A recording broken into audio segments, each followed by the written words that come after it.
Hello gorgeous, I am back today and today I'm doing a highly requested video. You guys have been asking for this for a really long time. The truth is that I'm actually kind of nervous filming this because a lot of my advice for women in their 20s is not politically correct. Okay, let's just be honest. Probably most of it is not politically correct, but this is literally the advice that I would give myself. So if I was going back now in my 40s and looking at myself in my 20s, this is the advice. And I followed most of this advice, and I do feel that that's why I'm very content and happy with how my life has turned out. Trust me, I did also make a lot of mistakes in my 20s, but just a few key strategy good decisions can really change the course of your entire life. So I have a lot to get through here, so let me just jump right into it. Number one, get your education. This is number one, but not just education as in college education. You guys know I love college, I love university, and the time that I spent at university was just, it's why I feel so happy and content and successful now. But there's more to it. So yes, go and get your college degree. That's something that I highly promote. But number two is also knowing that there's a thing as book smarts, and then there is a thing as like social emotional smarts, and that's where your inner work comes in. I have met plenty of women over the years that were very, very book smart, but very, very socially inapt, or just not, they hadn't done their inner work. Let's just put it that way. And it's like having just one piece of the puzzle. So make sure that you really truly equally put enough balance or harmony. You guys know I don't like the word balance in all of these areas. So getting your education in school, like books and like university, and then getting your education as far as your own inner work, like how the brain works, how perceptions and beliefs work, how you work, what are your childhood beliefs, what are your values, like taking the time to learn about, hey, what are my values and how will my values age? Like, are my current priorities and values going to age well? Or are these things going to be like short-lived and like get me in trouble later on, right? Third thing is like relationship education. As a woman, I highly recommend that you take time in learning how relationships work. The thing with relationship advice these days is a lot of them are like wishful thinking, assuming that men and women are the same. But when men and women are not the same, okay? You don't need to learn a whole bunch of communication tricks and like how to say things in a certain way or XYZ. You need to learn the laws of polarity. It is key. If you want to know what magnetizes men to a woman, is otherness. It's that the woman is something other than who they are. So you trying to be same as them, you trying to be like, I'm equal, I'm the same, it's not gonna work. That repels. It's like the same parts of the magnet versus the opposite parts, right? Like a plus and a minus magnetizes, a plus and a plus repels. So you wanna learn about relationship skills. Same thing under education, about how nutrition works and how your body works. The thing that you don't realize in your 20s is that it's very easy to look good and feel good in your 20s because hormones are on your side. But as you approach your late 20s and 30s and 40s, 50s, 60s, 70s, 80s, you're gonna need to know how nutrition works. You're gonna need to know how different foods send different signals to your body and your cell. And how do those foods age age? The foods that you're eating in your 20s, they may not be causing you damage right now, at least not noticeable damage, but wake up in your 30s and 40s and it will start showing. So you wanna make sure that you know how nutrition works.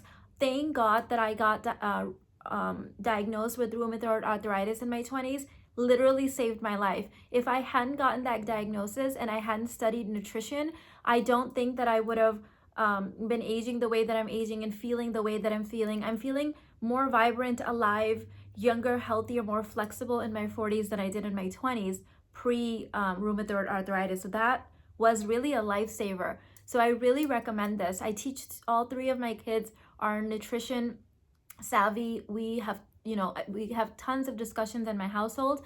They get to pick and choose what they want to eat, but at least they're aware of how that should be changing and evolving as they get older and go through different life transitions.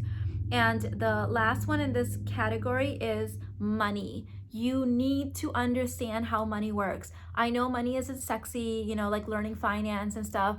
I was always fascinated with like CNBC and like Susie Orman back in my early 20s, but I didn't really get it. Like, I felt like it didn't really seep in. I felt really overwhelmed with financial advice, and I let other people take care of my money, and that in my early 20s got me in a lot of trouble.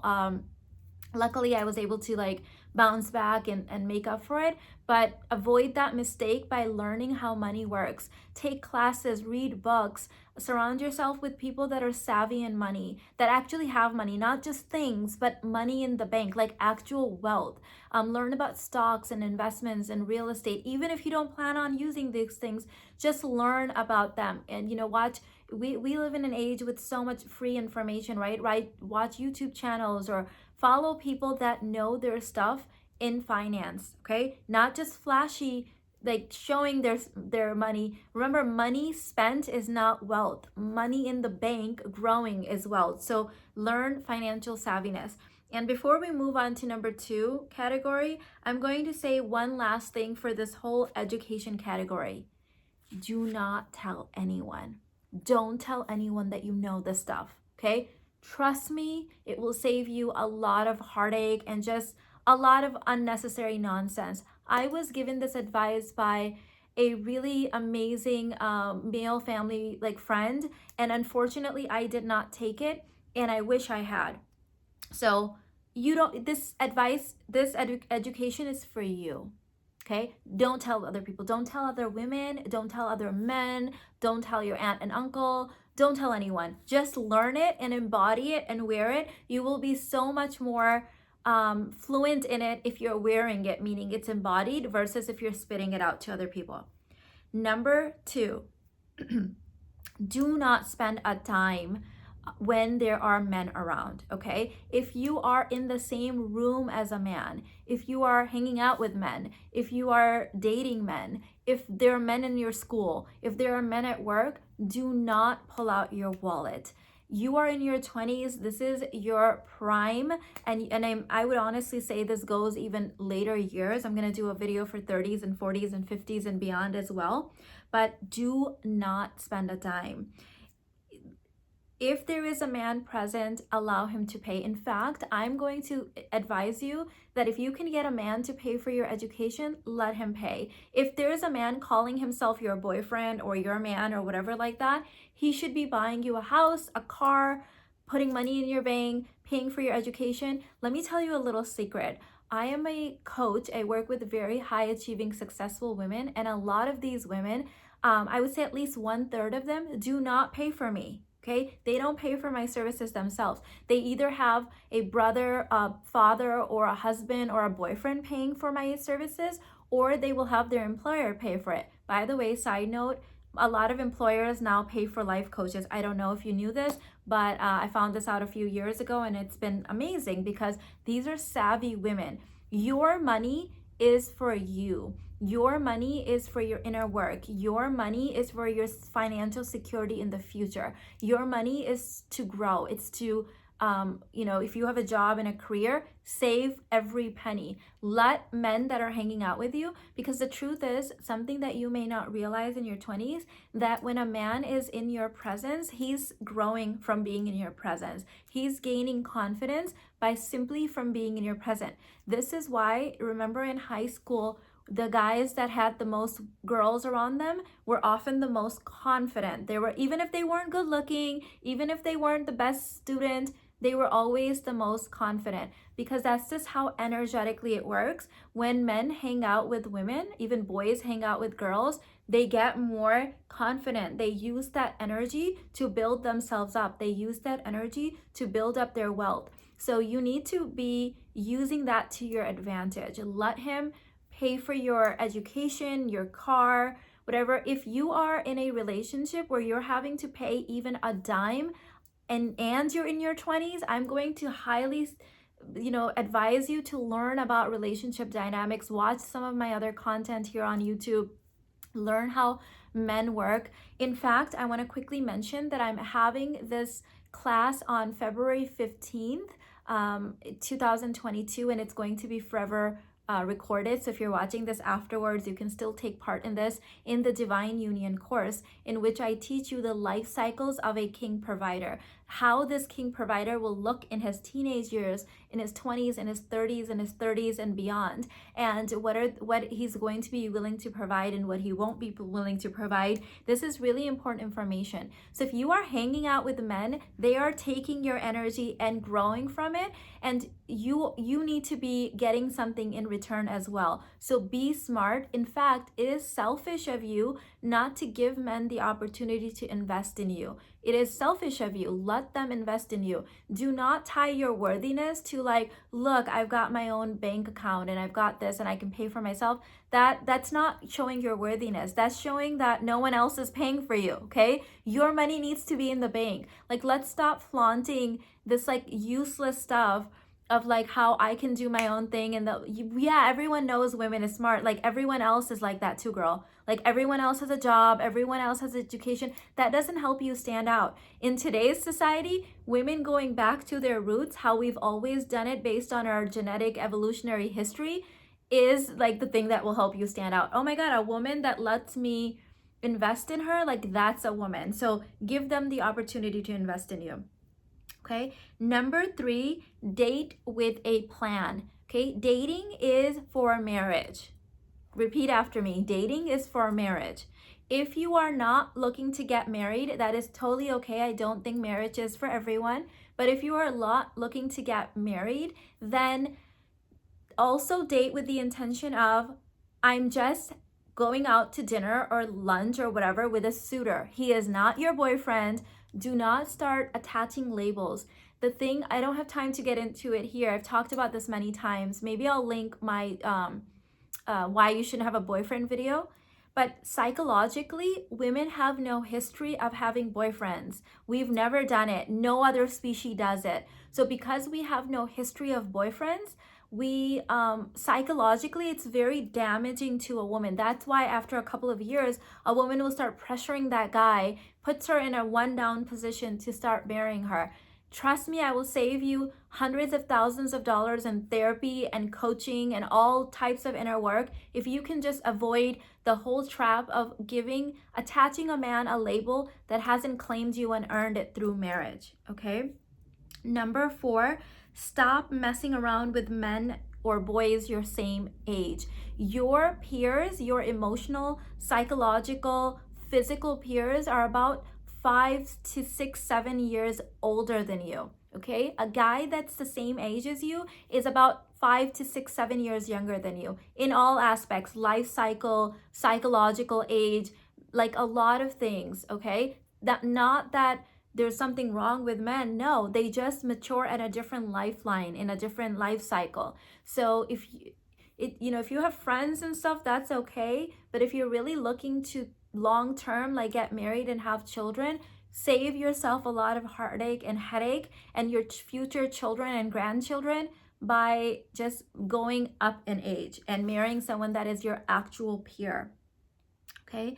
Number 5, make intentional moves. While everyone else is partying and doing all kinds of things, you should have a plan and intention for your life.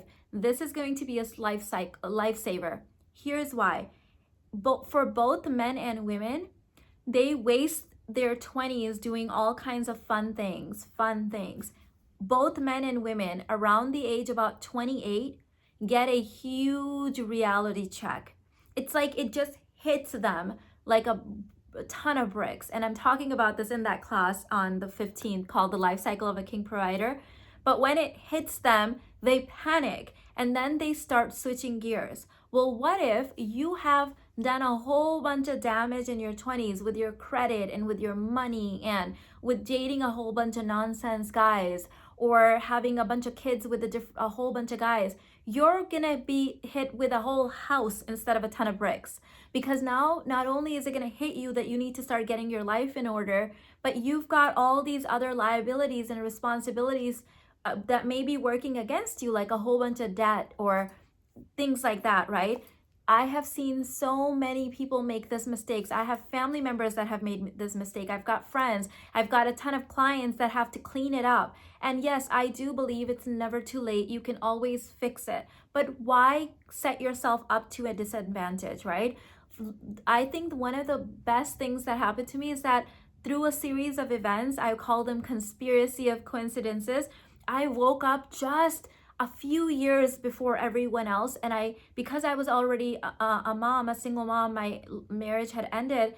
I got hit with that ton of bricks a little bit sooner, and after that I became really intentional. I didn't have a choice. Like, I had a kid I needed to take care of, and that was really, in hindsight, a lifesaver, because if I had waited too long, and like, who knows how my life would have turned out, right? So move with an intentional plan. Okay, there will be plenty of time for you to have fun. You can have fun until you're 100. Okay, you're gonna be energetic if you make these decisions the way I'm telling you to. I'm giving you this advice. Then you're gonna look great. You're gonna have more money, more energy to enjoy until you're like 99 and a half. Okay, so don't worry about, you gotta squeeze in all your fun in your 20s. A lot of people do that. They try to cram in all their fun in their 20s, and then they're like miserable in their 30s, 40s, and 50s. Huh? That doesn't make any sense, right? We're looking in the long plan. You want to have fun all the years until you're 100. So make intentional decisions. Don't screw yourself over. Number 6, be careful with female friends. I don't have time to get into it in this short video, but the way that we women have evolved and the way that we're wired, women are not naturally groomed and wired to have integrity. It is a learned art for women. We've never had to work together in large groups. We've never had to go on hunting together. Men have been raised to be more in that sense of like togetherness and like community and like what is the word I'm looking for? Camaraderie, I think is the word. But women are not. Like, we base our decisions on how we're going to trust someone based on this moment, not based on history. Unless you've done a lot of inner work and you're a conscious woman, then it's different. But if, for example, someone could be my best friend for 10 years, but if I'm mad at her right now, I might share her secrets. That's just how we're wired. So that's our instincts. It takes a lot of inner work to overcome that. And women in their 20s most likely are not going to be women that have overcame that. So sorry, I have to give you the harsh reality, but don't be sending your friends, pictures or anything that could come to haunt you later. One of my aunts used to say that something is a secret as long as only you know it and you take it to your grave. The minute you share it with another woman, it is no longer a secret. So you're welcome. I just gave you really some tough love advice there if you will take it. But the truth is that, especially in your 20s, it's going to be hard to find, when I see this even in people I know currently. It's like a lot of women in their 20s, it's like, yay, ride and die. And then the next day they're complaining about them and sharing their secret. Yay, my boo, I'm married to you. And the next day they're like sharing all their dirty laundry. That's just how women are. So just the sooner you understand this, the better off you will be. Number 7, don't have babies without marriage. Period. Do not have babies without marriage. It is very cruel and selfish of you to put a child through that. And it is selfish and cruel to put a guy through that, because healthy men want to provide for their children. They want to provide for their women. They want to provide for their families. That is just how they're wired, okay? This is true in most species. So it's not like we're some like higher evolved beings. This is just instincts. So I don't know why this has become normal and mainstream. In my culture, we have a 0 out of wedlock marriage rate, and let's bring that back, because it's unfair. It's unfair to you, it's unfair to him, and it's unfair to the child. So wait if you have to a little bit, but like find the right guy that's in the right life cycle for you, and then decide to have babies with him. Okay, let him provide. Don't rob him of that experience, and definitely do not rob your child of that experience. The truth is that providing is much more about money, way more than just about money.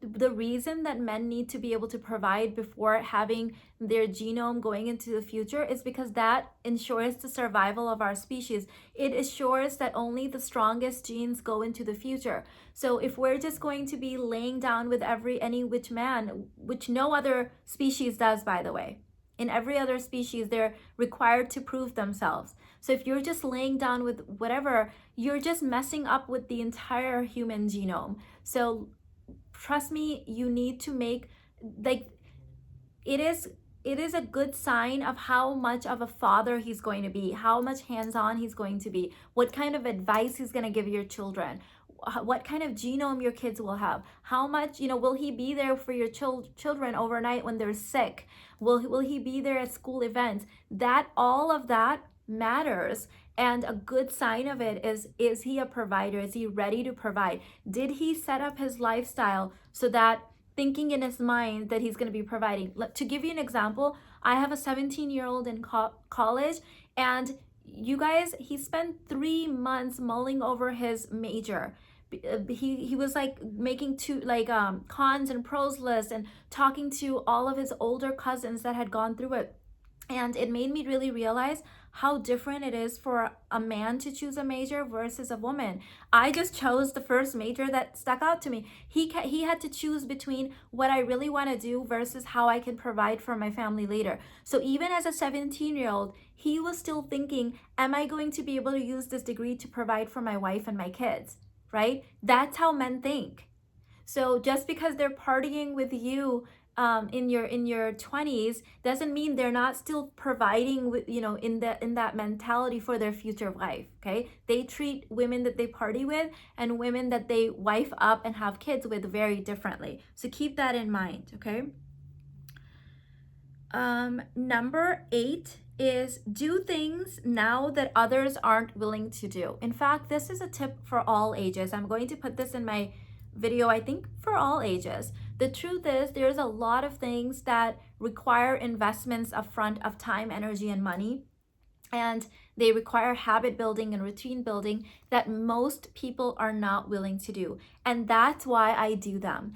I remember years ago, one of my kids had said, but mom, like, that's hard work. Like, I wish it was easier. And I said, no, I'm happy that it's hard. And he was like, you're happy? I said, yes, because hard things are things that most people can't do because they just don't have the patience or the willpower or the focus, right, to do them. So if you can build that and cultivate that, you will always have the upper hand, right? And yes, I believe in the law of attraction and I don't believe in competition, but the truth is I believe in giving myself the best advantage out there. So I do the things that other people aren't willing to do. So for example, learning about finances, a lot of women put that off, right? Even women that are high achieving and earning a lot of money don't often know how to grow that money. Learn how to do that. A lot of women won't spend time learning about nutrition or working out and building their body. Do that, okay? A lot of women don't understand how relationships work and energy works and how to seduce a man. Do that, okay? Do the things that other people that are harder for people. And this will help you not only in your own personal life, but forever, because the skill sets that I know now, and I charge people hundreds of thousands of dollars to teach them this stuff, right? Over all my inner work programs and private coaching, I first learned for myself, right? People come to me and they want this information from me because they see that I've achieved success in those areas. So do it for yourself first, knowing that later on, if you ever, wanted to monetize it in whatever way, nothing is ever lost. Nothing that you learn for yourself is ever lost. So that was a lot. I can go on and on and on, honestly, but I'm gonna stop it here. I hope that I will join you in one of my inner work programs. I've got a ton of them listed in the description box. If you're ever unsure where to start, I highly recommend starting with the Basic Babe Bundle. It's got something for everyone about inner work, about relationships, about limiting beliefs, about inner child work, shadow work. It's pretty much got everything. It is my bestseller, number one bestseller program. I love you. I hope you enjoyed this. If you have any tips for women in their 20s. Go ahead and link it, leave it in the comments. I've got one bonus one that I just thought of. Why didn't I put it in there? Do not send anyone compromising pictures of yourself. This is a huge one. Don't take pictures with random men that you have just met. You're probably not going to know them later. Don't send any man pictures. No man, unless this is your husband, okay? Do not be sending any man any pictures of yourself. I love you. I'll see you in the next one. Bye.